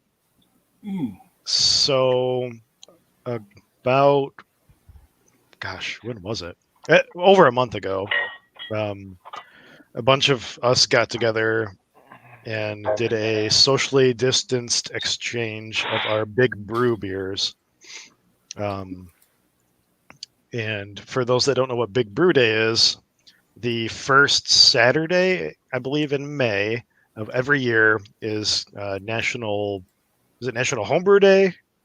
What's the official title? of that National day? Big Brew Day. National Big Brew Day? Yeah. Yeah. So typically what happens is that a bunch of homebrewers will get together and there will maybe be like a sponsor brewery, and the homebrewers will all brew the same recipe on their own kits together, and maybe the brewery will brew the same recipe on their own system, and it will all get mixed together, and the brewery will then like ferment it and serve it. But that it doesn't necessarily have to be like how it goes, but that's what happens pretty often. It's just a holiday where a bunch of homebrewers get together and essentially brew the same recipe. In spirit, again, you don't have to The do the same homebrewer recipe. holiday. Yeah, it is. It's a homebrew holiday. Yeah. So the pandemic happened this year. So our club, Keepers of Craft, got together and we did a virtual Big Brew Day this year. So we set up some webcams, and I think there were like 12 or 14 of us or something in total, maybe that got together. I think so. Yeah. When was Big Brew Day? What's the date? It was May. The beginning of May, whatever the first Saturday was this year. Oh, so yeah, I was a brand new dad. That's why I didn't do it. Yeah. It was. No, I think we were sitting there talking about whether or not you had the baby because nobody had heard from you yet. Yeah. Oh, yeah, that's what it was. Yeah. May 2nd. May 2nd. Yeah, it was May 2nd. Yeah. Oh, so that was just before Charlie came. Yeah. All right. Yeah. Yeah. So I was on like freaking out, like it could be any minute, like literally any Definitely minute. don't want to start a brew because Yeah. yeah. I might be doing a 3 or 4 day mash instead of an overnight. So yeah, this year the American Homebrewers Association put out a couple recipes. One of which was a IPA that was made with mostly New Zealand hops, but fermented with a Kvike yeast, which is like a Norwegian like style of yeast. And anybody could like take their recipe and do what they wanted with it. I actually don't know many people that actually use the correct yeast, but yeah, we all brewed beer. Somebody brewed that recipe. Some people brewed Brett IPAs that came out very Bretty. And this, I believe, came from that. And according to the cap that I just dropped on the floor, I know this is a really long-winded answer, but according to the cap, it's a Ryebach. Whose is that? Is that yours, Brandon? Do you know who's that? Tim's. Should be Tim's. Tim? Okay.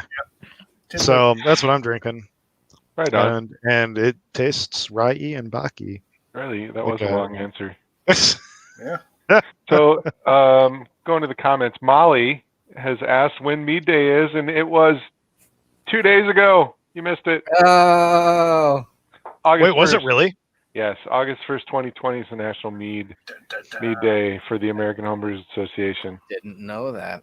I'm gonna have to make a mead now. Shoot. Yeah. Get it ready for But, next week. super excited about all the blackberries and raspberries. I do want. Oh, it's picking. I read that as pickling, so I always thought she was pickling raspberries. I was like, I'm down to try it. You're pickled. She's picking. Yeah, Different. yeah. I do pickle a lot. She actually asked a good question, and I don't. I mean, on a small scale, I haven't noticed it, No. but I could certainly imagine that. Like, well, honestly, depending on the harvest, like, I could almost see that there might be like an abundance of hops if there were a lot of breweries that weren't brewing nearly as much once the pandemic hit and indoor seating was like shut down for a while and stuff like that. Yeah. And I think it's something. I wonder. I don't know. I think it's something that we're likely to see the repercussions of maybe next spring. Yeah. Because hops, especially hops shipped from, like the German hops and oval hops and the New Zealand hops, those are going to really start getting packaged and come in, near the end of the year, beginning of next year, that we would start seeing that, so we already, I think, have, as homebrewers anyway, have, the stock stateside. But it's just kind of like now, COVID's been going on for 4 months, and now we can't get pop cans and aluminum. That's the shortage that's hitting. I'm actually getting hit by, I can't buy a goddamn freezer to save my life. Yeah. I need to build a kegerator, so I think that the hops and especially imported hops from New Zealand, Germany, other places that are big hop growers, we're probably going to see that in a few months after, because now it's, like Drew just said, northern hemisphere, it's hop season, or it's harvest season. So Germany's going to fall into that, but the New Zealand season is still 6 months away. That's true. They harvested pretty much right before the pandemic hit. Right. Yeah. So, Brian, I reached into my fridge and I found one last homebrew bottle before I go break into mine, and it has a CS on it. Is that the cherry sour? Yes, I'm pretty sure. All right. So what we're saying, Tim Smith, what we're saying is we'll get a bunch of beer from you guys soon. I mean, we always have beer. We have way too much damn beer. In fact, I probably plan on once I get that sapphire hopped lager that I mentioned earlier in the show going. I'm probably gonna go bottle up like 4 of everything and go park my ass at like Presidential or something and post on the local Facebook group and just say like, come have a beer with me. Let's like talk beer and I'll give you a 4-pack. And so the thing is, right, like you guys are probably going through this too. I make a lot of beer and I give away a ton of beer, but I'm not seeing a lot of people right now, which means I'm not giving away nearly as much beer as I usually do, which means my keezer is full, which means I can't actually brew more until I make room for it. So it's like you either make stuff that you can bottle up and age, and or you. I'm that's where I'm struggling. Really fast. I don't know. Like I'm struggling to empty kegs and I actually have one beer that I can't keg because I don't have a clean keg. So there is that. Oh, I mean the country's COVID free, but shipping. Yeah. And stuff. I will say, I think there have been a number of, I guess, silver linings with having a kid during COVID. I mean, don't get me wrong, there's been some scary shit, but at the same time, there's been a lot of silver linings. And to be entirely honest, I wish I had more beer now, but I kind of stopped brewing for a while before the kid came because I anticipated like I'm just not gonna have. Sure. Yeah. Absolutely. So yeah. It's kind of just been like, okay, it's just a downtime. I'll take the next year or so to ramp my production back up. So Tim's asking again, is it harder to brew in smaller batches? And so on the homebrew scale, I think the most traditional batch size is 5 gallons. That's what we brew. That's typically what our homebrew kegs can hold, and so all of our gear is kind of dialed around 5-gallon batches. So I don't know of anybody that really does anything less than 5 gallons. Maybe some 1-gallon smashes. I think there's a few people we've talked to that halves and use the half keggers. It's harder. I wouldn't say it's harder. It's less rewarding in that it takes pretty much the same amount of time to brew a 1-gallon batch as it does a 5-gallon batch or even like a 10-gallon batch. Once you get above 10, like it starts to take a little bit longer just due to like chilling times and stuff and like heating times to like get stuff up to a boil. But I mean, you're spending like maybe 3.5-4 hours to make 1 gallon of beer, or like 4.5 hours to make 5 gallons of beer. And it's like, I mean, it's the same. I think it's a time thing, kind of. I think anything between 3 and 10 gallons is going to be that 4.5 hours, depending on your rig. Yeah. So it doesn't. And then when you make a 1-gallon batch of beer, and I really have. I know people that do 1-gallon smashes, and a smash is where smash stands for single malt and single hop. So it's 1 hop, 1 malt, and you're really trying to learn either the characteristics that malt throws off or that hop throws off. So maybe you do 4 1-gallon batches with 4 different hops, but they all have 2-row.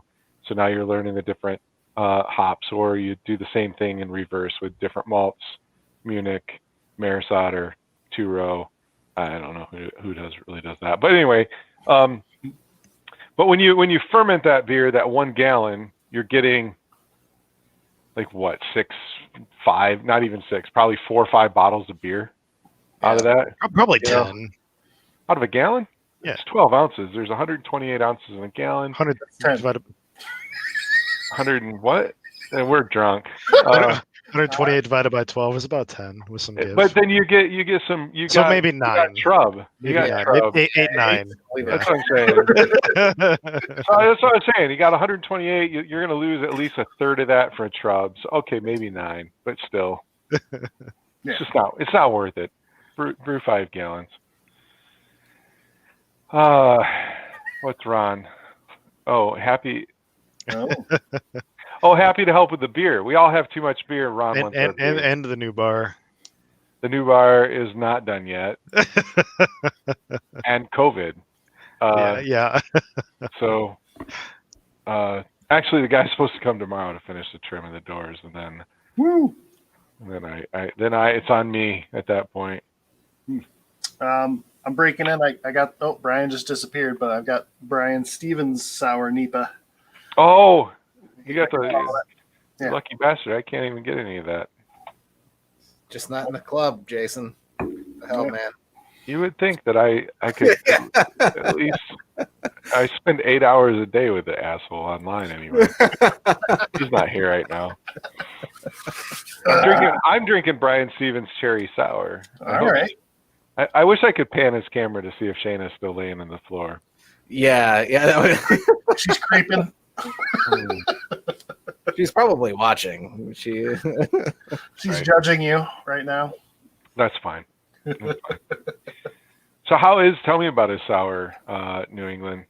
That looks New Englandy. It definitely has more bitterness than mine. Yeah, that's the first thing I notice. Tell me how bad it is. I mean, it's not bad. God damn it. I mean, I know you wanted me to. It's got more bitterness and more hop character in general, but like you still get the sour backbone is that, anytime you have a sour, that's at least on my palate, that's the dominant character. But you definitely get more bitterness and. Oh, here we are. Here it is. Shannon, she got up. Nice. There's the answer. What hops did you use? What did I miss? Nothing. I'm drinking your sour NEPA. Yeah, what hops did you use in your sour? Oh, did I give you one of those? Yeah, you gave me one of them. Oh, good. Yeah, I figured it would be a good thing to drink right after mine. Yeah. So a little more bitter, right? Yeah. Oh, definitely. Yeah. If y'all are wondering why each of us have bounced off camera a bit, humans got to pee. Yeah. Yep. I had to do that finally. I was like, we don't take random breaks. Yeah. I could wait it out, but I think I'm just gonna go do it. So hold that up. It's it's not dark, right? I didn't oxidize the shit up. Yeah, it's really milky. Yeah. It's not dark at all. So what hops? So that was so I had from the I think it was the O'Connor's homebrew competition last year.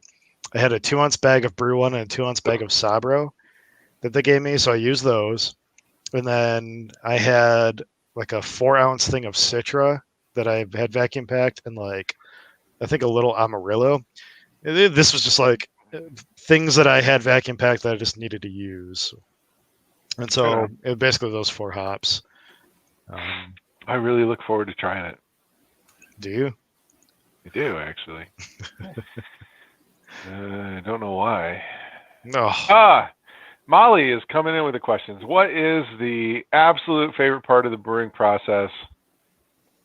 Not drinking it. Not including drinking it. Oh, look how good that emoji shows up. It does. Yeah, that's a good question. I really like mashing in. I don't know. I like the smell. I like. So I guess I would say actually that my favorite part of the brewing process is designing the recipe. That's what I get off on. I like creating it. But then taking that grain bill and mashing it in and smelling the cereal oat grainy. I'm going to go way too geeky, so I'm just going to stop. That's mine. Yeah, I was going to say, or you could let Brandon answer. It's his show. It's his show. Fuck you. You're right. Show. I'm just visiting. I mean, I'd build off Jason's answer and say, I like designing the recipe and then once it's finished, comparing it, how I imagined it to how it is. That's fun. That's the fun part. A lot of times you don't hit it at all, or other times you nail it. And you're like, that's exactly what I wanted. And that's a great moment when you get like this is a great beer. This is what I was hoping for. That's the best part when things work out. It doesn't always though. So, yeah, hence my beer in the fermenter. Right on. Yep. Brian. Man, I really like designing beers. And no, I wanted to bounce off of Brandon's. Like, I have, last I looked in Beersmith, I think I have something like 275 different like recipes. A lot of which I guarantee. Oops, I'm clicking at random shit, but we'll get back to that. A lot of which I haven't brewed. Most of them just like somebody will ask me an idea, and I'm like, well, I don't know what that would look like, but that sounds delicious. Like I've never made that before, so we start fucking around with it in Beersmith, and it gets like, archived, and we'll someday get back to it and brew it. I tend to go through like phases. Like this year is a lot of like sour beers. I'm starting my sour beer pipeline, like American sour beers and stuff like that, mixed fermentations and stuff. He just took himself offline altogether, which is hilarious. You can't hear us now. I don't know what the hell he did, but he's gone. Service disconnect. How did he? Did you close out of your browser? I don't know what happened. I was talking, like StreamYard was like, "Fuck this." Excited. You don't need to listen to him talk anymore. That was dumb. But anyway, yeah, no. Yeah. I muted that time. You did. Good job. What was our other question that we passed by? Drew likes cleaning. Drew does like cleaning, I bet. Oh God. Molly. Well, I loathe cleaning, but it's an important process. It's absolutely necessary. I made a comment on Reddit the other day that like I like putting on like an audiobook and going downstairs and just like cleaning stuff. Like I'll clean out kegs or like clean lines or like sweep up and stuff, and it's just like it's actually kind of relaxing because it's like it's my space, right? It's just like I know this stuff. This is like it's my hobby, and like I'm doing this for the betterment of like of all my brewing and stuff. I don't know. I get it. Yeah, I know Amy's not watching, but so she can't laugh at me. But I'm redoing my basement. I lost my basement last year to the flooding, and I purposely, when I remodeling, I purposely put in a sink so that I could do just that. That I can go downstairs now. I have my brew room set back up. I'm going to build my fermentation chamber. I put in a big ass sink so I can clean kegs and bottle, and I'm going to get. I've got I've got a Keyser, but not the one I want because I can't buy freezers right now. Yeah. But it's just that to go down there and kind of putz with your stuff, and I'm really looking forward to that. Looking forward to seeing your finished bar area, hanging out there one day. Soon. Yeah. Well, I mean, it'll be done soon, and then when we can hang out, COVID soon. Yeah. COVID soon. Yeah. Mm-hmm. So, Molly, since she's been asking a lot of questions, we'll keep going with that. Just going in order. What's your desert island beer, Brandon? What can you put away? I mean, IPAs or pale ales. I'm a hop fan more than anything. Really? That's pretty common. So, just trying different hops and. Of course, Jason. Do I have to pick a beer? Well, she didn't say style. She said style. Oh. Yeah. I mean, a nice Pilsner is nice for smashing or lager. I don't know if is Ham's really a Pilsner. It's a lightish lager, if nothing else. So let's see what it officially says. It's an American Pilsner, right? It says America's classic beer. Yeah, yeah. I think they actually don't say Pilsner. They don't. They actually don't say. It should qualify. Okay. It should just be Pilsner and corn. So I mean, it should be. They don't say lager. They don't say Pilsner. I think David Jones had mentioned he has like a tab open on his computer right now for doing like a Hams clone. And it's like, yeah, it's a crap ton of corn, like Yep. 20% of the grain bill or something Corn like grits. that. Yeah. Yeah, they don't say shit. They America's classic beer. That's Yeah, BYO has like the official recipe, supposedly official original recipe. You know, whether it's actually official, who knows? But yeah, Tim's staying hydrated. it's actually it's called canoe beer because am I getting the joke right? Because you're pretty fucking close to water. Jordan, isn't that your American? Like, yeah. lager choice? I go between that and Miller. It's kind of one of those toss-ups, that my dad's a Coors guy. We grew up in Colorado, so that's just kind of that's that generation. That's what he drinks. He's a Coors guy. He drinks. He enjoys craft beer too, but his like go-to like consistency is Coors. So that's kind of the way I grew up. So I guess there's a bit of influence on that. But yeah, usually it's Coors, Miller, or Hams. Hams is damn fine beer. I will say, as a recent, never tried Hams before that I could think of, and then recently bought it because of you guys talking about it. As far as a crushable, lightish lager, yeah, it's there. It's like 80 to 90% of what I want in a Pilsner type beer. I agree. Yeah. So the cheap. best thing about Hams, it is super cheap. But when you're sitting here, especially the three of us, we play games sometimes or whatever, and you're sitting here and you're putting away good homebrew, or like good craft brew in the cooler, and then you're drunk off your ass, or you're getting there and you can reach for a Hams. You're not wasting your good. You're beer, not right? wasting it. You're not going to regret it in the morning. I have a buddy. I know he's not listening, but I have a good friend of mine that got a bottle of Johnny Walker Blue Scotch one time. Like a $400 bottle of Scotch, and he I think his story goes he moved to Texas. He moved there a few weeks before his wife. He's in this empty house with no furniture, and all he's got basically is a 30-pack of Milwaukee's Best and a bottle of Johnny Walker Blue. Oh no! And he wakes up in the morning in a pile of empty cans and an empty fifth of $400 Scotch. So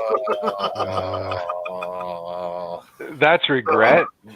And so Hams is the no regret beer. The other night I was playing with Jordan and I got a little drunk and I reached for it. I'm like, oh, time to switch to Hams. There you go. Yep. There's that little timer that goes off in your head when it's like, nope, time for Hams. Yeah. I can see that. I feel like they should sponsor us. They should. And I don't know what I'm drinking now. This is beer number 5. It's something that Jake Downey gave me. It's from Hot Butcher, but it's completely unlabeled. I have one of those too. Unlabeled Hot Butcher. It's so good. Brandon, what's your favorite beer to brew, and do you have one that your wife really likes? Your wife. Favorite is Molly's drinking too. Wife's. Cheers, Molly. Yeah. I mean, there's Jacob. It's Downey. It's Ale America. Oh shit, he's watching. Yeah. Okay, He is Thanks, watching. Jake. Thanks, Jake. Yeah, and just to comment on Tim, since I can't comment on theirs, most beer is mostly water. If we want to be technical, so, I mean, but yeah. Anyways, my favorite beer, probably. I mean, same as what I often brew: pale ales and IPAs. Just because I like a lot of a-hole craft brewers and craft brew drinkers. I'm a hop head, and trying different hops, or trying to get the flavor profile of different hops is one of my favorite things, and that's what most of my beers are going to be centric. I'm a Pilsner might be a close second, just because you get a lighter beer with a good amount of hop character too. So those two or three styles there, if you want to lump them all together, are my favorite. As far as what my wife likes, she's not a beer drinker actually. She's my guinea pig though. If I have something like, hey, tell me what flavors you get out of this, because I know she's not going to be biased. Other than she she'll tell me she doesn't like something, but she doesn't talk shit about my beer too much. I wish she would talk more shit. But like at the same time, like I know she'll give me a good opinion. Like if I'm like, hey, what flavors do you get off this beer? I'll let her try it because I know she's not a big beer drinker, and she may not always have the best descriptors because neither do I. But she'll at least give me an idea if like something, if it sounds right. And sometimes she's spot on too when I give her something like, hey, that's what I was going for. So thank you for your unbiased opinion. But she's more of a, she doesn't even drink alcohol that much. So it's hard to say. If anything, she likes, lemonade and shandies or like stuff like that. Vein. Shandies. Yeah, would probably be what she's the biggest fan of. Yeah. Yeah. Sorry, I keep burping on air myself. What else, Molly? What else can we do for you, Molly? Molly, ask away. Feel free. Oh, wait, one more. What do you consider the most versatile hop to be? Well, as a Michigander, Centennial is a great hop. Two-hearted, or it's great it's a good bittering hop. It adds some extra, I don't know what the right terminology, but it does add some extra harshness to bitterness, supposedly. Not as much as Chinook from my experience, but like it adds some extra, and it's a great flavor and aroma hop too. It's a great versatile hop. Yeah, I can agree with that. Yeah. I don't know. I feel like I came up in the age of Citra, and so I just have to say Citra. Citra. Everything is brewed with Citra. It's a I don't cheater think though. I've ever It's a had cheater a hop. Citra bittered beer that I've liked. Yeah, you don't want to waste your Citra money on the bittering. Yeah. When I was a young brewer, though, I started that way. Like my first IPA was Citra, the bitter Citra. It's Citra the whole time. I have switched that recipe to start using like Centennial for bittering and then Citra for everything else. But Man, Molly has just come. I know she's gonna keep the episode going until fucking like 10 a.m. Yeah, Intimidated. all right, Molly, we'll keep drinking as long as you keep asking questions. All right, who's going first on this one? I haven't even talked about my favorite hop yet. Oh, Yeah. Oh, No, I'm just kidding. I don't have one. I don't actually brew with hops. I brew like Gruit style. I use juniper branches and Heather. poison oak. Oleander.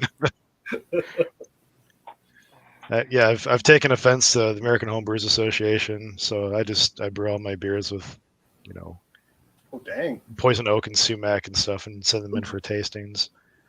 nice. I don't know if there's I'm gonna make your insides itchy. I'm not intimidated by ingredients. I don't know. I mean, I guess if you could ask something more specific, maybe I could think of it. But, I'm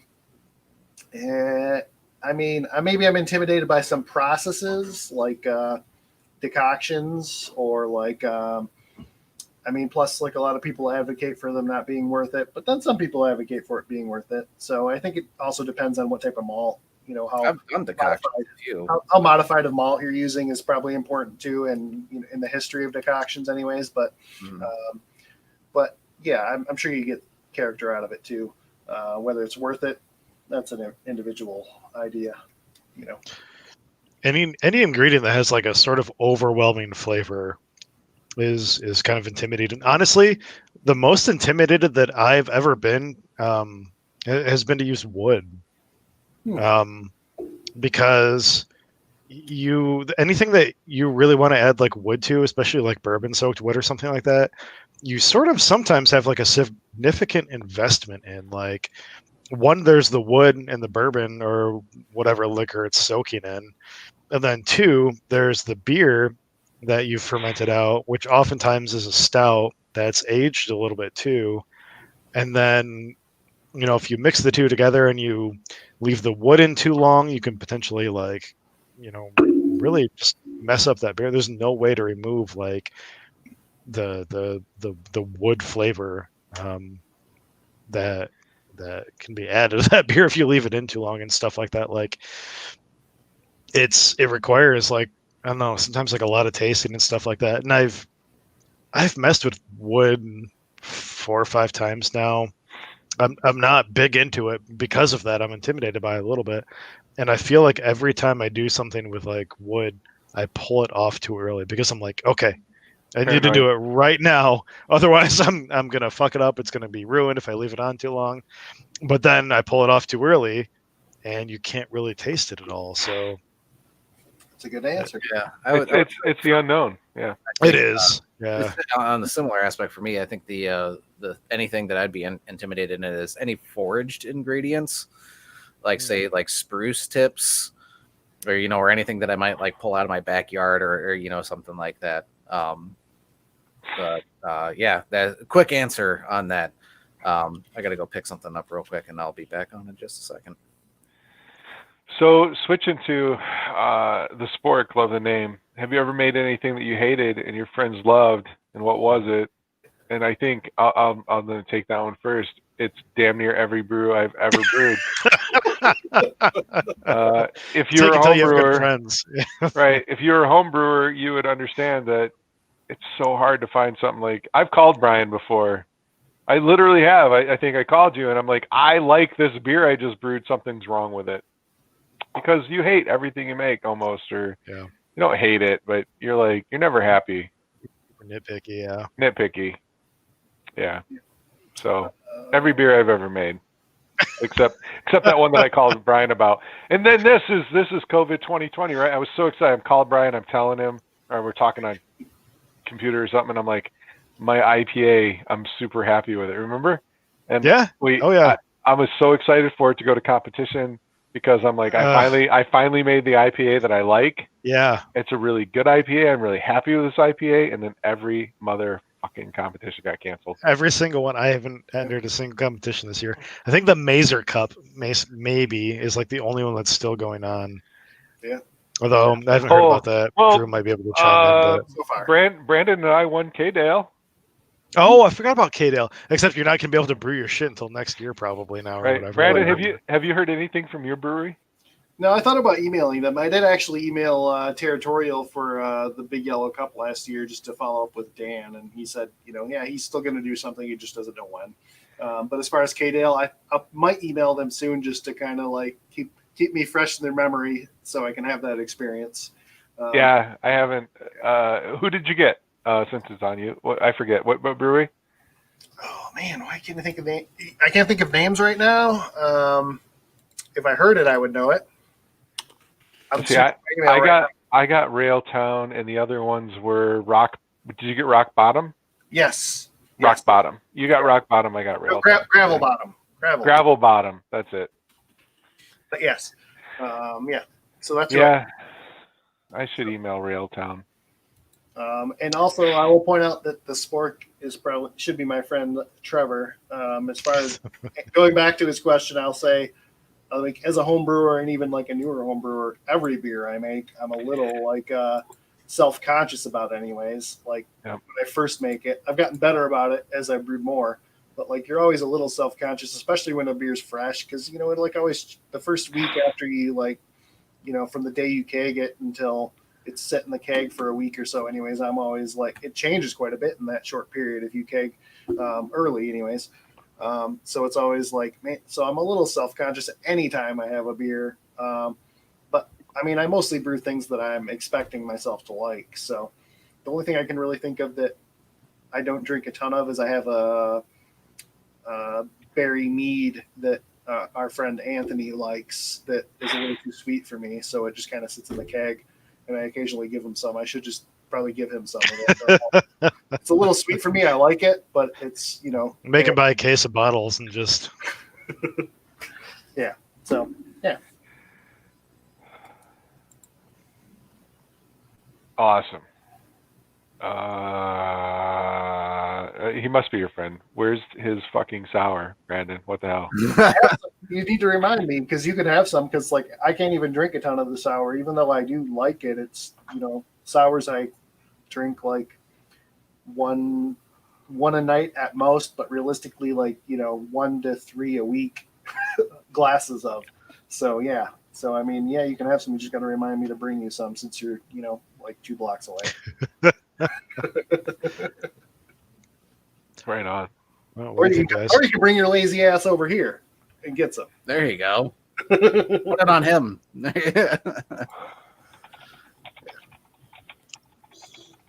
Yeah. Anyone else have an answer to that? I got a good buzz going, quote unquote. What other Molly questions we got here? This one's dirty. She's talking about Brian's wood, so we'll skip that one. Drew already knows all about that. It's Most fine. beer wood is oak, and you know that, Molly. You're just being dirty. Yeah. Gosh. Jeez, Molly. Beer with sassafras, like not exactly a beer because it doesn't have any malt in it. But I mentioned to Brian, sorry, not Brian. I mentioned to Brian, but I more mentioned it to Jason, and he seemed interested in it. But Kronk is the drink. Yeah, we covered. Oh, I forgot about Kronk. Yeah. Right. So we did talk about that, didn't we? We did. Yeah, it was in. Let's it had get Kronk. sarsaparilla and sassafras in it, but supposedly the finished product doesn't really taste very root beer like. Talk about what Kronk is real quick. Yeah, tell us. Oh man, it's like this is. I gotta terrible. make you a banner first. Let's see, Brandon. So Molly, I was talking about. It's like I'll pull up the recipe because I kind of like already. I have all the ingredients for it now. Finally, I bought a gallon of molasses so that I can make several batches to try out. I was talking about cherry wood. Ooh, there you go. That's a good one too, Professor Edwards. So yeah, basic Kronk recipe. I'll tell you what it has in it because the like 1800s recipe is based off 100 gallons, mind you. So that's more than I'm going to brew. But it has chamomile, cinnamon, ginger root, sarsaparilla extract, sassafras, and green tea in it. And your primary fermentable is molasses. So, yes. And it usually reigns in around 2.8%, I think is what the best information I got on it. So it's an easy drinker. And there's at least one YouTube video of it's like a food. It's mainly a guy who does food in general and occasionally used to do brewing and recently started recasting stuff. And I should look him up while I'm talking. But yes, it sounds great. Some dude on Reddit and Twitter, like I think someone on Twitter, like posted the link to this old book that mentioned what Kronk is from the 1800s, and then somebody kind of posted that on Reddit a couple weeks back. And Well, like that's legit what it's always been called. yes, supposedly there's versions. I think in forgive me what region, but in Canada it's still kind of popular in some places. But how popular I don't know about that. Yeah, sure. But yeah, it sounds pretty interesting. So I bought all the ingredients to make about a 5-gallon batch, and I also thought about maybe I would split it and add like maybe some malt extract to one of them too, just to try to make kind of a beer. Yeah. Just to give it a shot. Maybe we'll have to have like episode 18 getting Kronk or something like that. Like, right. But it sounds very interesting, and yeah. It does. Where was I? Who knows? Yeah. So this has been our first official homebrewer episid. Brandon, thanks for coming on and hanging out with us and talking about your shit. Yeah, we need to do these more often. That's our heart and soul, right? We're all homebrewers. That's our fucking passion, right? Like we did say we were going to do one a month. Yeah, I think. Yep. I think that's golden. So I don't have any hard plans for any future upcoming episodes. We're still working on a couple of those. Next week, still TBD. Got a few things up in the air still. Potentially exciting, but we'll see. Yeah, we had some good conversations. Brandon, you're about to get attacked. Be careful. There's a vicious creature behind you. That's Alice. Attention, but not too much. No, just enough on her terms, right? That's right.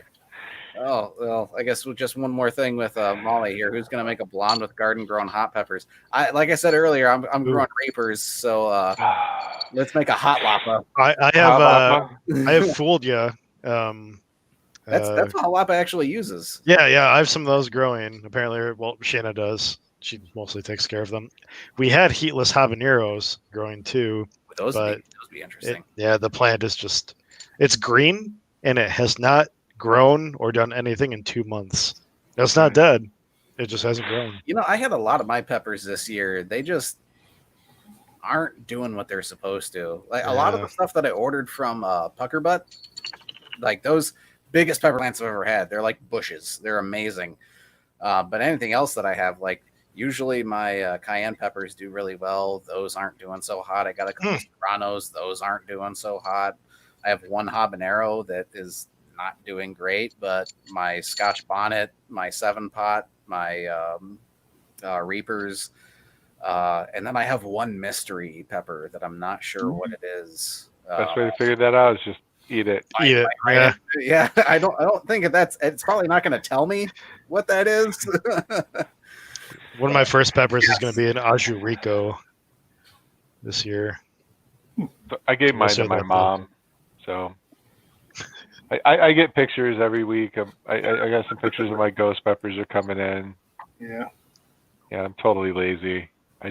David Jones gave me a bunch of plants, or 5 plants or something like that, and I just took them to my mom, said, here, grow these and give me peppers when they're done. That's cute. I mean, I was nice and said, be careful, don't touch them. Yes. Made that mistake. I tried growing a unique pepper variety. They're what are they called? Like midnight peppers or something like that. The whole plant is black, and so are the peppers. The hot peppers are black as well, and they're considered like an ornamental. But after doing research, that's the only reason they're ornamental is because they're super hot. They're like 10 to 12 times hotter than jalapenos, but don't have like any sort of discernible character. They're just heat. I was like, whatever, That can come in handy, though. I mean, if you want to get something with like a nice habanero flavor, or but you want more heat. Yeah. Did I say habanero? I meant jalapeno. Jalapeno flavor. Either way. Yeah. That's one thing. After joining and starting Kalamazoo Hot Sauce Enthusiast, and then joining in with all of you guys and eating peppers. Before I used to think, oh, habaneros are super hot. Now I'm like, that's a good mild pepper. It's a bit of a warm up. Yeah. Right. And especially after eating a Reaper, now it's just like, habanero. Well, you had a Trinidad before if that. If it doesn't make you puke, right? then it's not no, that was the Naga Viper we had before that. Okay. I kind of think that's what my mystery is. It looks like a lot like Naga Vipers. I've done super tasty. I've read there's a number of people. There's a Facebook group for pepper growing, and I'm getting way off topic here, but that's what we do here.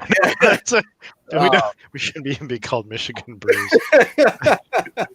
But anyway, there's people who overwinter their peppers, and they say that their Reapers that they've overwintered, the second season Reapers don't look anything like the classic Reaper. They look completely different. They look a lot more like a Viper. So I'm kind of wondering if this other mystery pepper that I have just may have been seeds taken from like a second year Reaper. But all right, we'll find out. Yeah, that's a good one. Name of the channel, Michigan Drinks. Yeah. or just 3 drunk fuckers ramble on with their friends. So 3DF. I wanted to do like I know this random thoughts, Brian. You laugh. Fuck you. I wanted to do like Tagabrew news of the week every week, and then I haven't talked to Deb in a couple weeks, so I'll still do my shout out to Tagabrew. Keep on tagging, whatever the hell they call it. Drink Craft, join the Homebrew Club. What else? We should probably go. It's been 2 hours. It's the longest show I've been on. Brandon, thank you again. Yeah, buddy, thank you for joining us. Yeah. If anybody else, if we have any like homebrewers like listening that like want to like, yeah, we're gonna do this once a month, right? yeah, absolutely. So tell us your story. Come on and drink with us. I'll be there to harass you, most likely too. Yeah, absolutely. There you go. All right. Thanks again, man. All right. Well, cheers, everybody. Cheers, Brandon. Cheers. Thanks, guys. All right. Have a good night, guys. Woo. Good night, guys.